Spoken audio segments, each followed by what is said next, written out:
कहानी की शुरुआत होती है गिलबर्ट नाम के एक आदमी से जो कोर्ट में सुनवाई के लिए आया था। उसने बैंक्स के चेक्स का फ्रॉड किया था, जिस वजह से उसे 18 महीने की जेल की सजा सुनाई गई। गिलबर्ट जेल में कैद हो गया, मगर सिर्फ 6 महीने बाद वो जेल से फरार होकर कनाडा की सरहद पार कर गया। कनाडा पहुंचकर उसने आइसक्रीम बेचने की नौकरी ढूंढी, मगर इससे पहले उसे अपना आइडेंटिटी कार्ड दिखाना होगा। लेकिन गिलबर्ट के पास तो ऐसा कोई कार्ड था ही नहीं, तो वो निराश होकर वहाँ से चल पड़ा। तभी रास्ते में उसे एक भिखारी दिखाई दिया। गिलबर्ट ने उस भिखारी से $22 के बदले उसका आइडेंटिटी कार्ड खरीद लिया। अब से उसका नाम रॉबर्ट हो गया और उसने जाकर आइसक्रीम वाले को अपनी आईडी दे दी। फिर शाम को वो एक धर्मशाला में पहुंचा, जहां दूर दराज से आए लोगों को रहने की जगह दी जाती थी। काफी बार दरवाजा खटखटाने के बाद एंड्रिया नाम की एक लड़की ने दरवाजा खोला और उस रात गिलबर्ट वहीं ठहर गया। फिर अगली सुबह उसने आइसक्रीम बेचने का काम शुरू कर दिया और वो पैसे कमाने लगा। मगर शायद उसकी किस्मत ही खराब थी, क्योंकि जल्द ही आइसक्रीम कंपनी कंगाल हो गई। आखिरकार वो अपना गम भुलाने के लिए एक बार में शराब पीने गया। इस बार का मालिक टॉमी नाम का एक गैंगस्टर था, जिसकी तलाश पुलिस भी कर रही थी, मगर पुलिस के पास उसके खिलाफ कोई पुख्ता सबूत नहीं थे, इसीलिए वो उसे गिरफ्तार नहीं कर पा रहे थे। खैर, बार से निकलते हुए गिलबर्ट सिंडस नाम के एक पुलिस वाले से टकरा गया।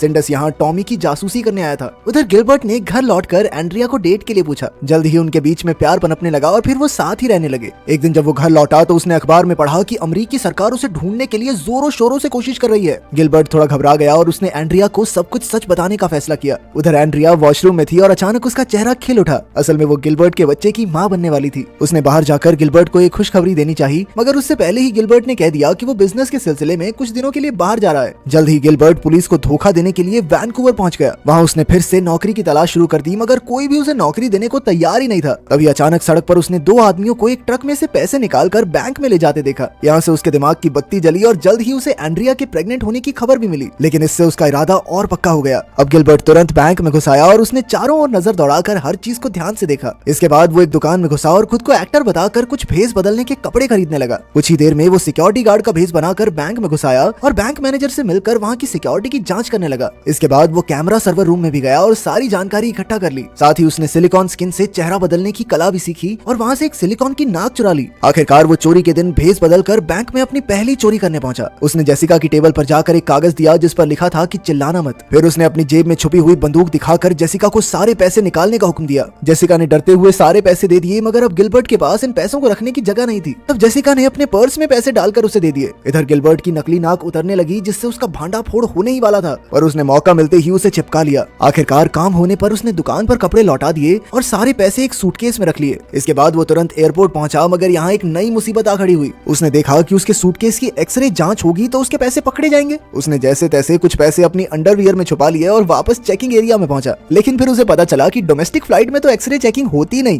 खैर, जब वो घर पहुंचा तो एंड्रिया आंखें बिछाए उसका इंतजार कर रही थी। वो अपने नए घर में पहुंचे, जो गिलबर्ट ने कुछ समय पहले ही खरीदा था, मगर उसने इस बार भी एंड्रिया को अपनी सच्चाई के बारे में नहीं बताया। उसने झूठ कह दिया कि वो अपना खानदानी बिजनेस संभाल रहा है। वहीं दूसरी ओर पुलिस चोरी की जांच पड़ताल में जुट गई थी। डिटेक्टिव हॉफमैन को लग रहा था कि इस चोरी के पीछे गैंगस्टर टॉमी का हाथ है। फिर सिंडस ने पुलिस कमांडर से टॉमी को गिरफ्तार करने की इजाजत मांगी, मगर अब भी उनके पास कोई ठोस सबूत नहीं थे, इसीलिए सिंडस को खुद ही जांच पड़ताल करके सच का पता लगाना होगा। उधर गिलबर्ट को और बड़ी चोरियां करने के लिए और पैसों की जरूरत थी, इसीलिए वो टॉमी के बार में उससे मिलने पहुंचा। उसने सामने मौजूद बैंक की ओर इशारा करते हुए कहा कि वो 3 मिनट के अंदर बैंक में चोरी करके आ सकता है। अगर वो ये करने में कामयाब रहा तो टॉमी उसे $10,000 का लोन देगा, जिसे गिलबर्ट को 5 महीने में चुकाना होगा। टॉमी राजी हो गया और फिर गिलबर्ट उस बैंक के सामने पहुंचा। कुछ ही पलों में वो वर्कर का भेस बनाकर बैंक में घुस गया और महज 3 मिनट बाद वो पैसे लेकर बार के पिछले दरवाजे से अंदर घुसा। उसे देखकर टॉमी के तो होश ही उड़ गए थे। धीरे धीरे वो इसी तरह भेस बदलकर बड़ी बड़ी चोरियां करने लगा। चोरी के बाद वो हमेशा डोमेस्टिक फ्लाइट से दूसरे शहर भाग जाता था ताकि वो पकड़ा न जाए। इसी वजह से गिलबर्ट फ्लाइंग बैंडेट के नाम से मशहूर हो गया। अब तक वो लगभग 36 बैंक लूट चुका था और जल्द ही वो इतना अमीर हो गया कि उसने कई सारी महंगी गाड़ियां और घड़ियां खरीद ली। इसके अलावा वो बाकी के पैसे अपनी तिजोरी में संभाल कर रखता था। जल्द ही वो अमीरों के साथ उठने बैठने लगा। जब उसने टॉमी का कर्ज उतार दिया तो टॉमी ने उसे ज्वेलरी स्टोर को लूटने का ऑफर दिया। वहीं दूसरी ओर सिंडस अब भी हाथ धोकर टॉमी को पकड़ने की कोशिश में लगा हुआ था। उसने इस ऑपरेशन का नाम प्रोजेक्ट कैफे रखा। अब उसकी टीम टॉमी की हर एक हरकत पर नजर रखने लगी कि वो कब किससे मिलता है। तब सिंडस ने सबसे पहले टॉमी के खास गुंडों बिशप और डेव को पकड़ने का प्लान बनाया। साथ ही उनके पास गिलबर्ट की भी तस्वीरें थी, पर वो ये नहीं जानते थे कि आखिर वो कौन है। इधर गिलबर्ट अपने घर पर था कि अचानक एंड्रिया उसके कमरे में आ गई। गिलबर्ट ने ढेर सारे पैसे बेड पर बिखेरे हुए थे, तो एंड्रिया ने उससे पूछा कि आखिर इतना सारा पैसा आया कहां से। तब गिलबर्ट ने उसे सच बताया कि उसने बैंक लूटा है, मगर एंड्रिया ने उसे ये साबित करने को कहा कि वो किसी को नुकसान नहीं पहुंचाता। फिर अगली सुबह गिलबर्ट एंड्रिया को अपने साथ ले गया और उसके सामने बैंक लूटा। उसकी काबिलियत देखकर तो एंड्रिया भी दंग रह गई। कुछ ही पलों में गिलबर्ट ने लूट के पैसे लाकर एंड्रिया के हाथों में रख दिए। आखिरकार घर लौटकर एंड्रिया ने उसे वादा करने को कहा कि वो पकड़ा नहीं जाएगा और एक समय के बाद ये काम छोड़ देगा। उधर टॉमी के बार के बाहर हम सिंडस को नजर रखे हुए देखते हैं। तभी गिलबर्ट टॉमी से मिलने आया और वो दोनों फिर से एक ज्वेलरी स्टोर को लूटने का प्लान बनाने लगे। तब टॉमी ने बिशप को लूट के दौरान गिलबर्ट के साथ रहने का हुक्म दिया। कुछ देर बाद जब गिलबर्ट टॉयलेट गया तो सिंडस उसके पीछे आ गया। उसने टॉमी को भी चेतावनी दे दी कि जल्द ही उसके खिलाफ अरेस्ट वारंट निकल जाएगा। फिर सिंडस ने गिलबर्ट को देखा तो उसे शक हो गया क्योंकि गिलबर्ट के चेहरे पर अब भी सिलिकॉन लगी हुई थी। बाद में सिंडस ने सभी कॉस्ट्यूम स्टोर्स में फोन करके जांच की। फिर रात को अचानक सिंडस को पुलिस स्टेशन से इमरजेंसी कॉल आई। पुलिस ने एक आदमी को शराब पीकर गाड़ी चलाते पकड़ा था। यह आदमी कोई और नहीं बल्कि टॉमी का खास गुंडा डेव था। आखिरकार उन्होंने डेव से गिलबर्ट का सारा सच उगलवा लिया। डेव ने उन्हें बताया कि गिलबर्ट अपनी पहचान बदलकर रॉबर्ट के नाम से जीने लगा और फ्लाइंग बैंडेड कोई और नहीं बल्कि वही है। फिर डेव ने खुलासा किया कि गिलबर्ट एक बहुत बड़ी लूट की तैयारी कर रहा है। ये जानकारी पाकर सिंडस तुरंत लूट की लोकेशन पर पहुंच गया। अब वो इस केस को सुलझाने के लिए बेहद उत्सुक था। सबसे पहले सिंडस ने उस दुकानदार से पूछताछ की जहां से गिलबर्ट भेस बदलने के लिए कपड़े खरीदता था। फिर उसने लोकल पुलिस को भी खबर कर दी कि आज शहर में चोरी होने वाली है। जल्द ही उसने शहर के सभी बैंक्स के बाहर पुलिस वाले तैनात कर दिए। वहीं दूसरी ओर गिलबर्ट और बिशप कैमरा ठीक करने वालों का भेस बनाकर अपने काम में जुट गए थे और उन्हें एहसास ही नहीं हुआ कि कई पुलिस वाले उन पर नजर रखे हुए हैं। जल्द ही गिलबर्ट ने ज्वेलरी स्टोर में जाकर दुकानदार से सारे जेवरात एक बैग में डालने को कहा। वहीं बिशप दरवाजे पर नजर रखे हुए था कि अचानक उसने सिंडस को आते हुए देखा। अब वो तुरंत वहां से भाग निकले और जैसे तैसे पुलिस की नजरों से बच गए। मगर बदकिस्मती से बिशप का हथियार दुकान में ही छूट गया था। इधर पुलिस अब भी उनका पीछा कर रही थी, लेकिन उन्होंने जो यूनिफॉर्म पहनी थी वो कई दूसरे लोगों ने भी पहनी हुई थी, जिस वजह से पुलिस असली चोरों को पहचान नहीं पाई। मगर सिंडस भी कम चालाक नहीं था। उसने अचानक फायर अलार्म बजा दिया जिससे मॉल के सभी लोग घबराकर भाग गए। तभी उसने गिलबर्ट और बिशप को पहचान लिया और अपने आदमियों को उनके पीछे भेजा। मगर अंत में वो दोनों सिंडस को चकमा देकर भागने में कामयाब रहे। बाद में गिलबर्ट ने एंड्रिया को फोन करके सारा सामान बांधने को कहा क्योंकि वो आज ही यहाँ से निकलने वाले थे।